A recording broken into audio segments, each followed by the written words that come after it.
Assalamualaikum warahmatullahi wabarakatuh. Perkenalkan, nama saya Nurul Widadi, mahasiswi Sekolah Tinggi Ilmu Tarbiyah Raden Santri Gresik, semester 2. Di sini saya akan menjelaskan tentang materi saya, yaitu konsep keberbakatan, anak berbakat, dan pendidikannya. Sebelum kita mulai pembahasan lebih lanjut, alangkah baiknya kita mengucapkan basmalah dulu. Bismillahirrahmanirrahim.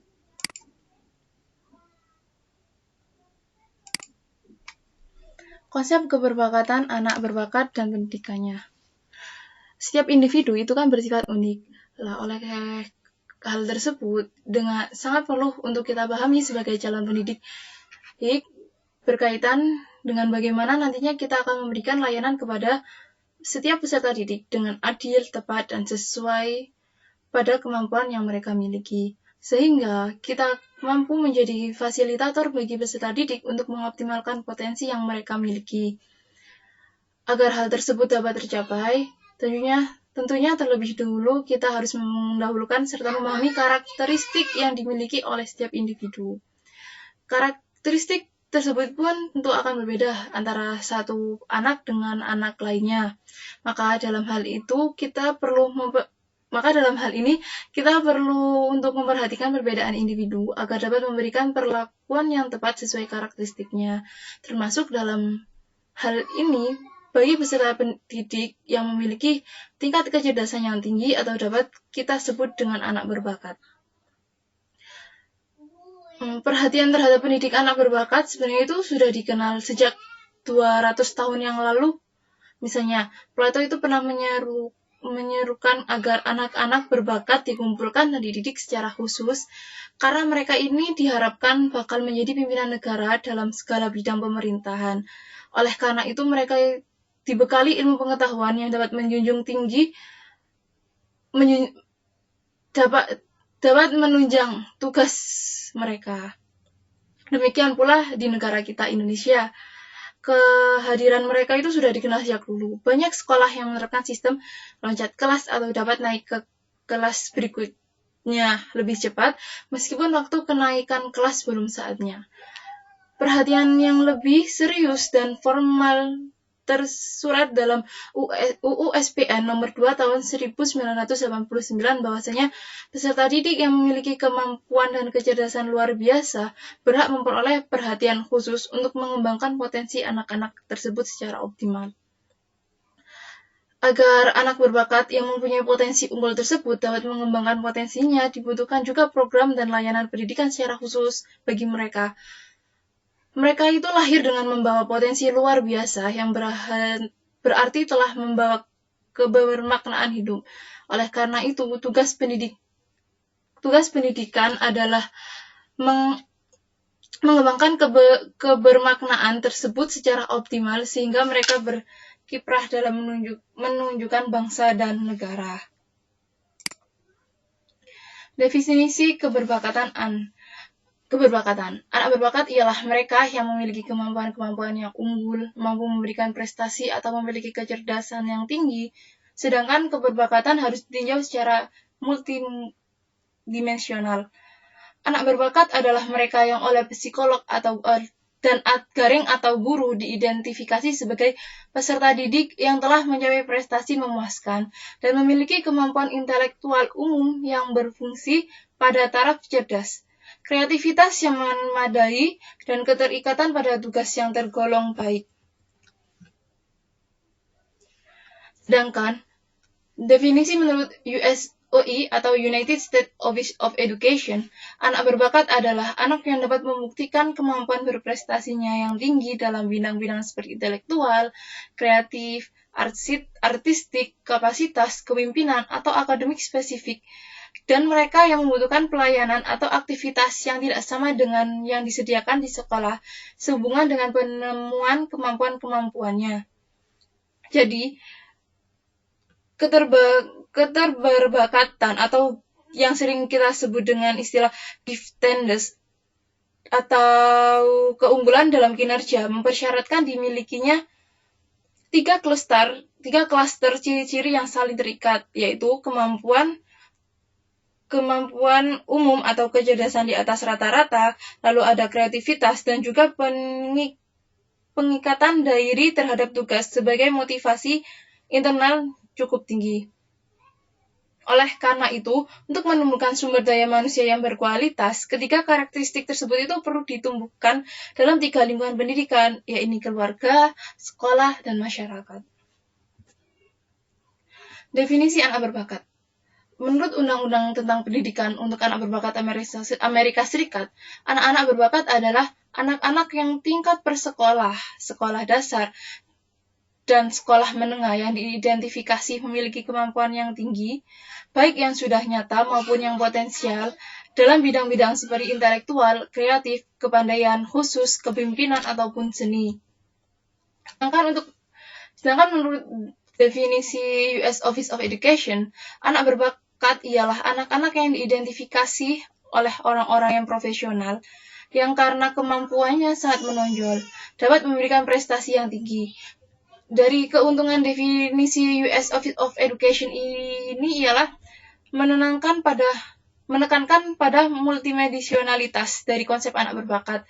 Menekankan bahwa, yang kedua yaitu menekankan bahwa bakat-bakat kemampuan pada anak bisa secara potensial dimiliki atau bisa sudah menjadi nyata.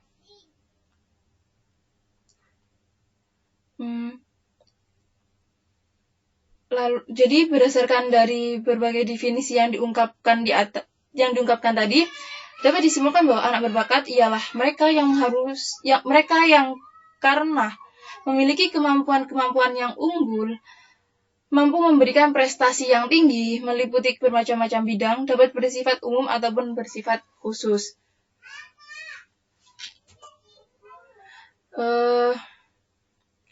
Lalu karakteristik anak berbakat. Karakteristik anak berbakat itu banyak di antara para ahli telah menyusun daftar ciri-ciri anak berbakat yang bervariasi, baik dalam jumlah maupun isi. Tidak berarti bahwa setiap anak berbakat memiliki semua ciri-ciri tersebut, sebab setiap individu itu kan unik dan tidak ada dua kepribadian yang persis atau sama. Walaupun demikian, ada beberapa kecenderungan atau ciri-ciri yang sama pada mereka. Di sini Ranzuli dan kawan-kawannya dari hasil penelitiannya telah menyimpulkan bahwa yang menentukan bakat seseorang pada pokoknya merujuk pada 3 kelompok ciri-ciri, yakni kemampuan di atas rata-rata. Maksudnya gimana sih? Kemampuan di atas rata-rata itu tidak berarti bahwa kemampuan itu harus unggul. Yang pokok itu di sini kemampuan itu tuh harus cukup diimbangi oleh kreativitas dan tanggung jawab terhadap tugas.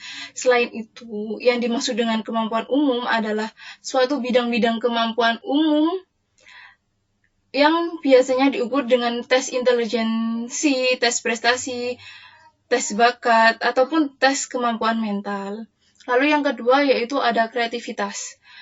Kreativitas ini adalah kemampuan untuk memberikan gagasan-gagasan baru dan menerapkan dalam pemecahan masalah.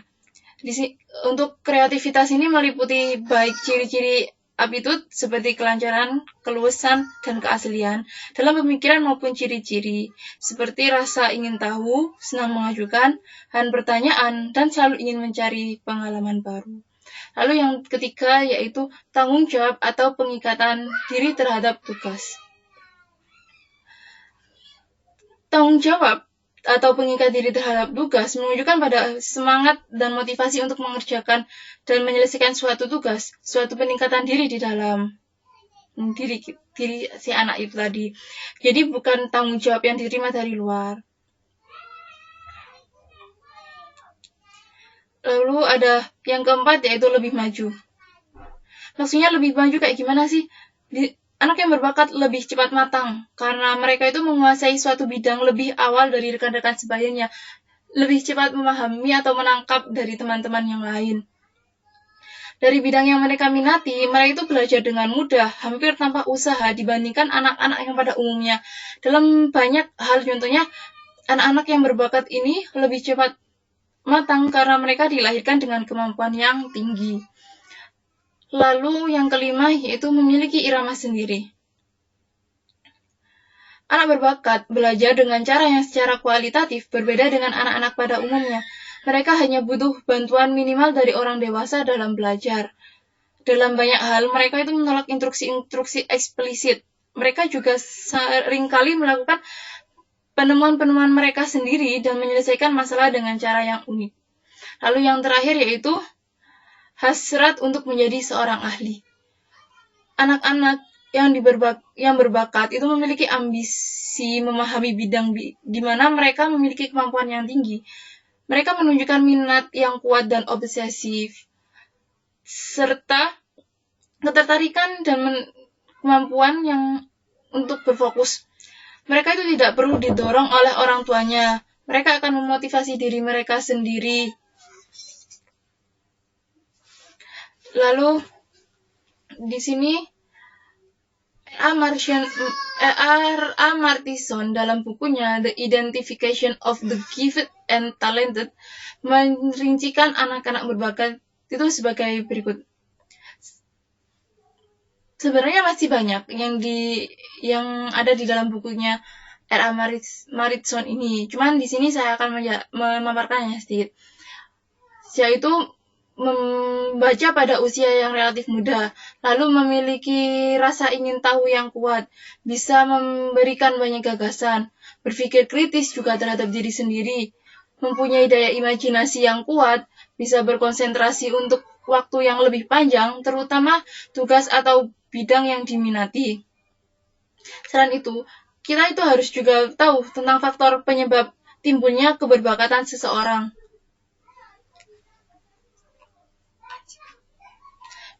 Salah satunya yaitu hereditas. Di sini hereditas adalah faktor yang diwariskan oleh orang tua, seperti meliputi kecerdasan, kreatif produktif, kemampuan memimpin, kemampuan seni, dan psikomotori.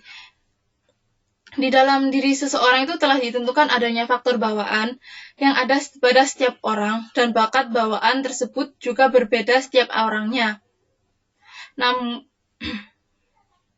ada beberapa ahli menyatakan bahwa secara tegas bahwa sekarang tidak ada kesangsian mengenai faktor genetika mempunyai andil yang besar terhadap kemampuan mental seseorang. Lalu yang kedua ada faktor lingkungan. Lingkungan itu hal-hal yang mempengaruhi perkembangan anak berbakat. Bisa ditinjau dari segi lingkungan, seperti keluarga, sekolah, dan juga masyarakatnya. Lingkungan mempunyai peran yang sangat besar dan penting dalam mempengaruhi keberbakatan seseorang anak.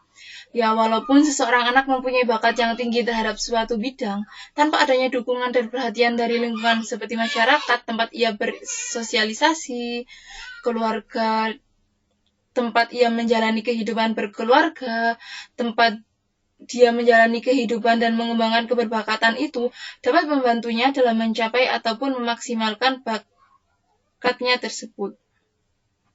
Saya juga akan menambahi karakteristik anak berbakat yang lain. Misalnya dari karakteristik akademik, itu biasanya dia memiliki karakteristik anak akan mudah menyerap pelajaran, lalu menikmati sekolah dan belajarnya, memiliki ketekunan dan rasa ingin tahu yang lebih besar dari teman-teman sebayanya, serta memiliki sifat kompetitif yang tinggi dalam suatu bidang akademik dan motivasi yang tinggi untuk berbuat yang lebih baik. Lalu ada juga karakteristik sosial. Di sini karakteristik sosial dari individu memiliki beberapa, di antaranya yaitu mampu merangsang perilaku produktif bagi orang lain, adanya kecenderungan dipandang sebagai juru pemisah dalam pertengkaran dan mengambil kebijakan oleh teman sebayanya, dan ketika diterimanya oleh mayoritas dari teman-teman sebaya dan orang dewasa. Lalu ada karakteristik fisik atau kesehatan, seperti memiliki penampilan yang menarik dan rapi, lalu kesehatannya berada lebih baik atau di atas rata-rata.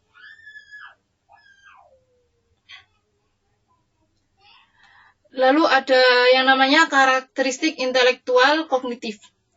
Di antaranya yaitu menunjukkan daya imajinasi yang luar biasa.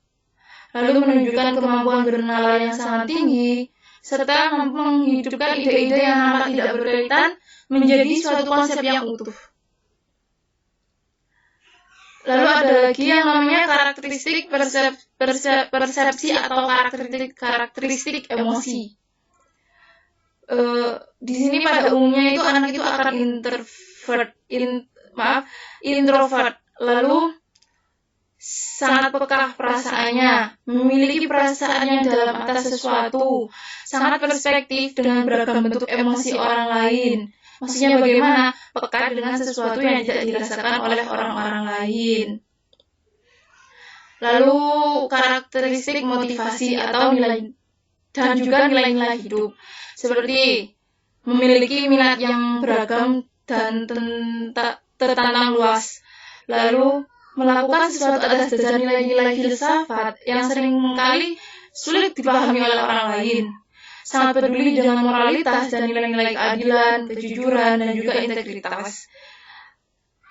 Lalu ada juga yang terakhir yaitu karakteristik aktivitas, di mana si anak ini akan lebih sangat waspada, spontanitasnya yang lebih tinggi, serta tekun, gigih, pantang menyerah, dan juga si anak akan cepat bosan dengan situasi rutin, karena pikirannya yang tidak pernah diam selalu memunculkan hal baru untuk dilakukan. Kita sebagai calon pendidik juga, kalau ketika sudah menjadi seorang pendidik harus bisa melakukan klasifikasi berbakat, di mana melakukan klasifikasi anak berbakat maksud saya. Karena anak yang mempunyai kecerdasan di atas rata-rata itu dapat diklasifikasikan menjadi 3 kelompok, seperti yang diutarakan oleh Sutratina Tirtonegoro, yaitu meliputi superior, gifted, dan juga jenius. Di sini saya akan menyebarkan sedikit tentang 3 kelompok tersebut. Kelompok jenius. Kelompok jenius adalah anak yang memiliki kecerdasan yang luar biasa, sehingga dapat menciptakan sesuatu yang sangat tinggi nilainya. IQ-nya berkisar antara 140 sampai 200. Anak jenius itu memiliki sifat-sifat positif sebagaimana, yaitu daya abstraknya baik sekali, mempunyai banyak ide, sangat kritis, sangat kreatif, suka menganalisis, dan juga sebagainya. Lah, di samping memiliki sifat-sifat positif, dia juga memiliki sisi negatif atau sifat negatif, di mana diantaranya yaitu cenderung hanya mementingkan dirinya sendiri, yaitu egois. Lalu temperamennya tinggi, sehingga cepat bereaksi atau emosional, tidak mudah bergaul, sangat menyendiri karena sibuk melakukan penelitian dan tidak mudah menerima pendapat orang lain. Lalu yang kedua yaitu gifted, di mana anak ini disebut juga sebagai gifted and talented, adalah anak yang tingkat kecerdasan IQ-nya antara 125 sampai dengan 140. Di samping memiliki IQ yang tinggi, bakatnya itu pun juga sangat menonjol, seperti bakat dalam seni musik, drama, ahli dalam memimpin masyarakat. Anak gifted diantaranya memiliki karakteristik mempunyai perhatian terhadap sains, serba ingin tahu, imajinasinya luas, senang membaca, dan senang akan koleksi. Lalu yang kelompok ketiga yaitu superior, di mana anak superior tingkat kecerdasannya itu berkisar antara 110 sampai dengan 125A, sehingga prestasi belajarnya itu cukup tinggi.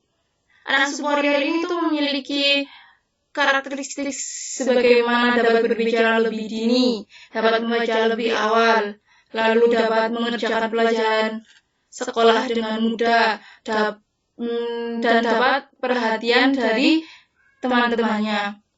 Secara umum, anak berbakat memiliki kemampuan yang tinggi jika dibandingkan dengan anak-anak pada umumnya. Ada hasil studi yang mengemukakan bahwa anak-anak berbakat itu memiliki karakteristik belajar yang berbeda dengan anak-anak normal. Mereka cenderung memiliki kelebihan menonjol dalam kosakata dan menggunakannya secara halus. lalu memiliki informasi yang kaya, cepat dalam menguasai bahasa bahan pelajaran, lalu cepat dalam memahami hubungan antar fakta, mudah memahami dalil-dalil dan formula-formula, lalu adanya dia itu juga tajam kemampuan analisisnya, membaca banyak bahan bacaan, peka terhadap situasi yang terjadi di sekelilingnya, kritis dan memiliki rasa ingin yang sangat besar.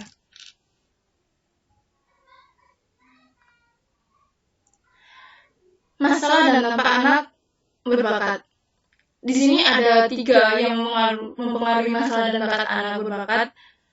Dampak anak berbakat dari masalah dampak bagi individunya sendiri, bagi keluarganya, bagi sekolahnya, juga bagi pengajaran. Penyelenggara pendidikan. Untuk masalah dan dampak anak berbakat bagi individu, yaitu kecepatan perkembangan kognitif yang tidak sesuai dengan kekuatan fisik, sehingga terjadi kesenjangan di antara keduanya. Itu dapat menimbulkan perasaan tidak ada kuat pada diri anak.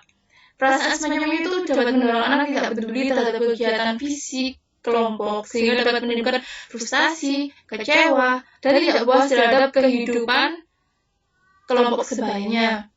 Lalu yang kedua yaitu perkembangan kognitif anak berbakat lebih cepat dari teman sebaya. Ini juga akan menimbulkan kebosanan terhadap pelajaran reguler, kesulitan hubungan sosial dalam kelompok seusia, sulit menginformasikan, berkonfirmasi dalam kelompok, frustasi karena haus menunggu kelompok. Kondisi semacam ini menimbulkan kesulitan penyelesaian diri anak berbakat. Lalu yang ketiga, yaitu kemampuan anak berbakat untuk menyerap dan menghimpun informasi yang tidak diimbangi dengan perkembangan emosi dan kecerdasan dapat menimbulkan ketidakstabilan perkembangan emosi. Di mana kondisi semacam ini itu akan menimbulkan individu yang rawan terhadap kritik, bersikap serius dan menantang, namun juga menentukan nilai sendiri dan tujuan yang mungkin tidak realistis. Dan yang keempat yaitu kematangan sosial dan kecakapan kepemimpinan yang tumbuh lebih awal pada anak berbakat dapat menimbulkan masalah penyesuaian diri. Dan kondisi semacam ini juga akan menimbulkan perasaan tidak tertantang dan dapat mendorong individu untuk mengambil pemecahan masalah melalui jalan pintas. Lalu ada yang bagi keluarga. Keberbakatan akan membawa dampak iklim dan perlakuan keluarga. Orang tua yang tidak memahami dan menyadari akan potensi yang dimiliki anaknya bisa jadi tidak peduli dan merespon perilaku anak tadi. Orang tua berupaya supaya anaknya itu patuh dan mengikuti pola interaksi sebagaimana layaknya anak pada umumnya.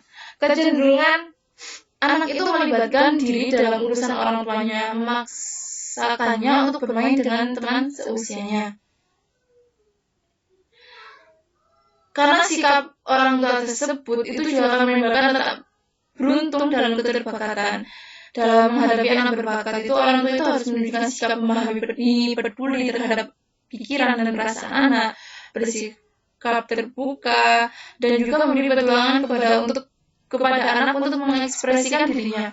Kita sebagai orang tua itu harus memiliki peran yang sebagaimana adalah guru bagi anak berbakat dalam lingkungan keluarga. Beberapa peran yang dilakukan oleh orang tua dalam membantu membimbing anak berbakat adalah menciptakan komunikasi terbuka antara orang tua dan anak, dan antara anak dengan disertai kasih sayang. Lalu hargai upaya dan hasil kerja anak dan ikuti perkembangannya. Bantulah anak untuk mengembangkan, memahami, dan menyesuaikan kebutuhan-kebutuhannya, serta bantulah anak menyusun skala prioritas kegiatannya. Dan juga perhatikan gizi dan kesehatan anak, serta tanyakan rasa bahagia dalam hidup bersama dia. Lalu yang ketiga yaitu masalah dan dampak anak bagi masyarakat. Masalah dan dampak keberbakatan bagi kehidupan masyarakat, terlebih pada isu sosial maupun politis, bagaimana perlakuan terhadap anak berbakat diberikan, terutama layanan pendidikan yang mungkin diperolehnya. Contohnya, pendidikan khusus yang diperoleh anak berbakat mungkin akan menimbulkan sikap elitisme dan eksklusif atau diintegrasikan ke dalam sistem persekolahan biasa yang mungkin akan menimbulkan masalah-masalah bagi anak itu sendiri, dan masalah keberbakatan membawa dampak terhadap pengambilan kebijakan pendidikan. Lalu yang terakhir, masalah dan dampak anak yang terakhir yaitu dampak anak berbakat yang terakhir yaitu bagi penyelenggara pendidikan. Karena adanya perbedaan program pendidikan bagi anak berbakat bukan sekedar berbeda, tetapi secara kualitatif memang menghendaki keberbedaan, walaupun tidak berarti harus terpisah dari anak-anak biasa. Perbedaan kualitatif perlu karena anak berbakat memiliki karakteristik yang kebutuhan suatu permasalahan yang berbeda dari anak-anak pada umumnya. Lalu ada dampak dari anak berbakat yang bisa dilihat dari segi fisiknya, di mana saat itu prestasi fisik yang dapat dicapai oleh anak-anak berbakat ialah mereka memiliki daya tahan tubuh yang prima serta koordinasi gerak fisik yang harmonis. Anak berbakat itu mampu berjalan dan berbicara lebih awal dibandingkan dengan masa berjalan anak-anak yang normal. Lalu dari segi psikologis, prestasi psikologis anak berbakat itu memiliki kemampuan emosi yang unggul, dan secara sosial pada umumnya mereka adalah anak-anak yang populer serta lebih mudah diterima. Sedangkan dalam prestasi akademik, anak berbakat pada dasarnya itu memiliki sistem syaraf pusat atau otak dan spinal cord yang prima. Oleh karena itu, anak-anak berbakat dapat mencapai tingkat kognitif yang tinggi. Lalu, sedangkan menurut belum kognitif tingkat tinggi meliputi berpikir aplikasi, analisis, sintesis, evaluasi, kognitif. Tingkat rendah terdiri dari berpikir mengetahui dan komprehensif. Selain yang saya jabarkan dan saya ucapkan tadi, ada lagi keunggulan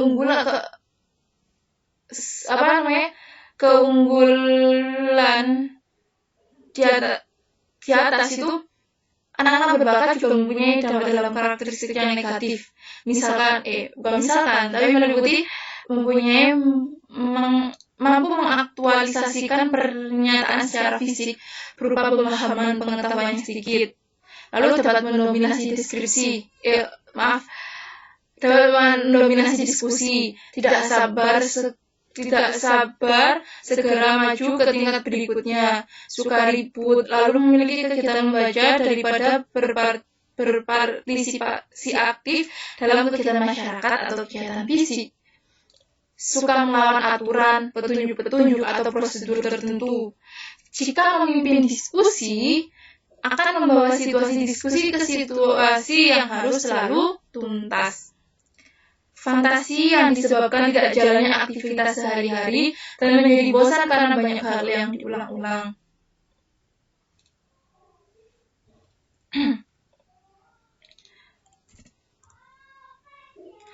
Layanan pendidikan bagi anak berbakat meliputi kurikulum, model penilaian, pengajaran atau guru anak berbakat. Kurikulum. Di sini kita menggunakan kurikulum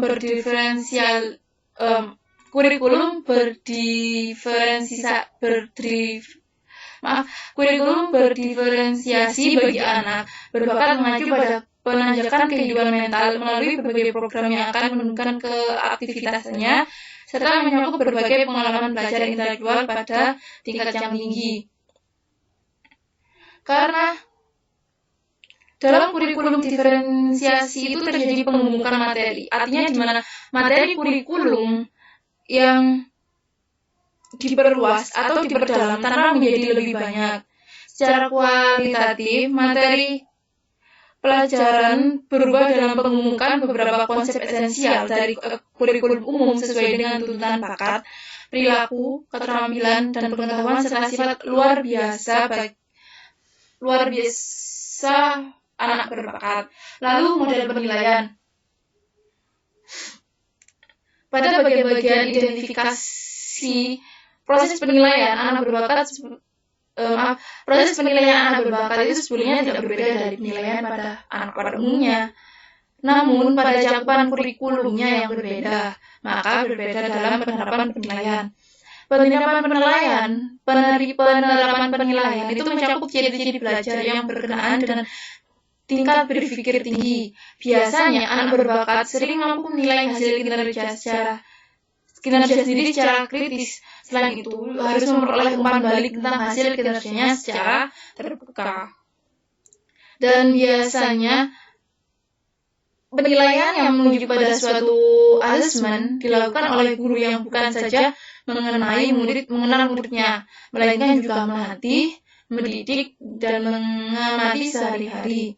Lalu yang ketiga yaitu pengajar atau guru anak berbakat. Untuk menangani anak berbakat di sekolah dasar tentunya membutuhkan guru-guru yang memiliki kemampuan yang khusus. Deskripsi kemampuan guru yang dimaksud adalah memiliki kematangan dan keamanan, memiliki kreativitas dan fleksibel, memiliki kemampuan mengindividualisasikan materi pelajaran, memiliki kedalaman pemahaman terhadap pengajaran. Selain itu,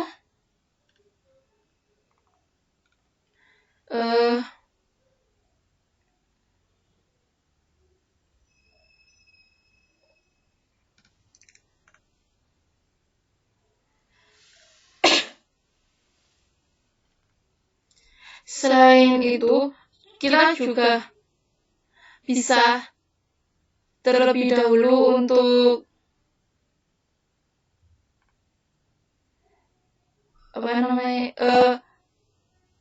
kita juga bisa memberikan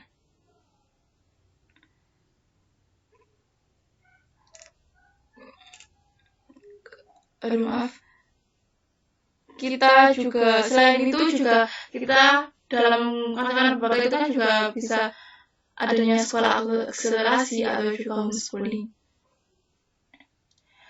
Untuk kesimpulannya, jadi dapat disimpulkan bahwa seorang anak dikatakan anak berbakat luar biasa karena ia itu berbeda dengan anak-anak lainnya, atau perbedaan terletak pada ciri-ciri yang khas yang menunjukkan pada keunggulan dirinya. Namun, keunggulan tersebut selain menjadi sebuah kekuatan dalam dirinya, sekaligus menjadi kelemahan. Nah, yang dimaksud sebagai kelemahan di sini adalah diabaikannya ia sebagai individu yang memiliki keberbakatan dan memiliki hak sama dalam mendapatkan yang sesuai kebutuhan dirinya. Pendidikan dengan keberbakatan dan keunggulan dalam kinerja mempersyaratkan yang dimiliki yang dibagi menjadi 3 klaster dengan ciri-ciri yang saling terkait. Lalu, anak berbakat ialah mereka yang karena memiliki kemampuan yang unggul, mampu memberikan prestasi yang tinggi.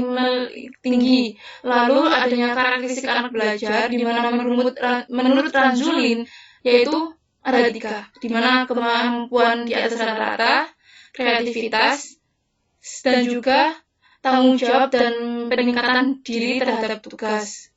Tanggung jawab atau peningkatan diri terhadap tugas. Sedangkan menurut Alan Wiener mendeskripsikan 3 karakteristik yang mencirikan anak-anak berbakat, yaitu baik dari bidang seni, musik, ataupun akademik. Dan yang kesimpulan terakhir yaitu anak keberbakatan mengandung atau memunculkan masalah bagi individu sendiri, keluarga, masyarakat, dan penyelenggara pendidik. Berikut ini akan diumumkan hal terkait dengan implementasi layanan pendidik anak berbakat, yaitu ciri khas layanan yang sesuai dengan kebutuhan anak berbakat yang meliputi adaptasi lingkungan belajar, adaptasi program, dan juga kurikulum berdiferensiasi.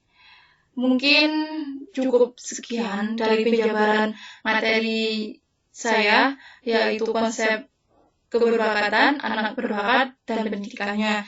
Semoga dapat membantu atau menambahkan informasi yang menambah informasi bagi kalian. Mungkin demikian video dari saya. Wabillahi taufiq wal hidayah. Wassalamualaikum warahmatullahi wabarakatuh.